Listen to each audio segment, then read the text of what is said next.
MRCPsych Paper A is the hardest exam I have ever done in my life.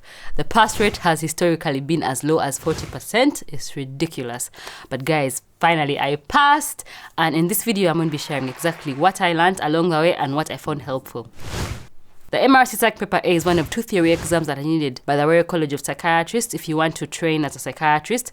The other one is Paper B, and then you also have the CASC, which is the OSCE version of the exam. Paper A can be done by any doctor as long as you've finished your medical school and internship, and Paper B can only be done if you're in training. So that's the difference between Paper A and Paper B, is that Paper A can be done even before you start training. When you finish all these 3 exams, this can also be an option for you to be able to use to get GMC registration instead of the PLAB route. So it's a 3-hour exam with 150 questions, all worth 150 marks, and with some MCQs and also EMI, that's extended matching questions. So first I'll talk about why I think this exam is so hard. And I thought long and hard about this, and I think the reason the exam is so hard is because when you look at the topics covered, which I'm going to include here, you see there's a lot of basic science, neuroscience, neurophysiology. There's a lot of like anatomy, so you can be asked for random things like the blood supply to different parts of the brain. You have to know all that kind of stuff. You have to know about the different pathways in the brain, like the mesocortical, mesolimbic, all this stuff, which honestly I thought I had last seen in like first year medical school when we did the head and neck anatomy. So that's the problem with this exam. It has a lot of that stuff that you haven't been used to over the years. Like when I look back at all the exams I've done since medical school, nothing is as detailed as that. So you have to be good with your basic sciences. So my first tip is the tip I share in all my exams, and that is to use question banks. Question banks, I feel like, are the best way to prepare for this exam. I used SPMM, BMJ 1 exam, and MRCPsych Mentor. I feel like MRCPsych Mentor had the best layout. I loved their notes, so it was like my textbook. So even when I did MRCPsych Mentor, went on to SPMM, BMJ, I would always come back to Psych Mentor, because if I wanted to study something, they have a function where I can go and search a topic and then get all the notes. I really loved that, and I would advise getting all if you can afford to, but if you cannot, do the MRCPsych Mentor and then maybe try the mocks for the SPMM. For SPMM this time for Paper A, I did use both the high yield and also the mocks. This is because it was being covered by the study budget, so I was able to get everything. And then BMJ 1 exam was offered by my university library, so I didn't have to pay for that, and I did go through all the questions as well, but I didn't love its layout as much as I did the Psych Mentor. My next point is to make sure you use the study budget, guys. If you are a trainee, then use the study budget. So for KSS, that's Kent, Surrey and Sussex, our study budget does cover study resources, although it does not cover actual exam fee, so it can be pretty expensive, because the entire cost of SPMM, for example, for its high yield, mocks,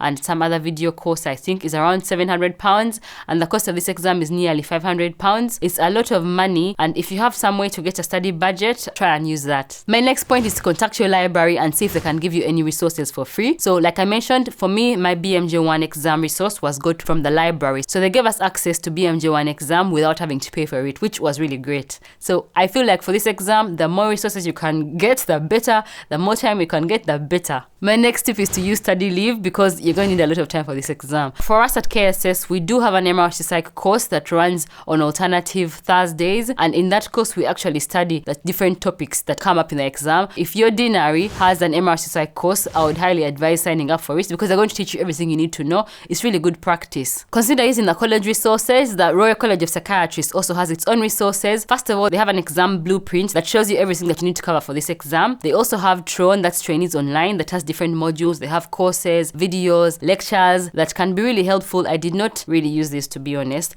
but I feel like it's something worth mentioning if you're that kind of person who needs to know so much detail, because for me, unfortunately, I kind of ended up relying on cramming because some things I just felt like there's no understanding. It's just what it is. If this blood supply supplies this particular part of the brain, that's just what it is. So if you can come up with mnemonics anyway you can't, just make sure you remember this stuff, because they do ask them in the exam. Also, make sure you do not forget to do the college resources on the exam website, which are really helpful to, first of all, to be able to practice, to see what the actual exam format is like, and also make sure you know the actual answers to those exams, because they don't give you the answers, but try and figure out what the answer is before the exam, just in case it comes back. My final tip is about time. You're going to need a lot of time for this exam. So for me, in my own personal situation, I studied for an average of 1 year. Yes, I did an entire year of studying for this exam. That's because when I first started studying for the exam, my exam was due in June 2020. 2020. I was studying from February, and then it was cancelled due to COVID. And then I started again second time round when I came back from maternity leave. So I used 1 year of studying for this exam. In this 1 year, I was able to do the MRCPsych mentor about 4 times.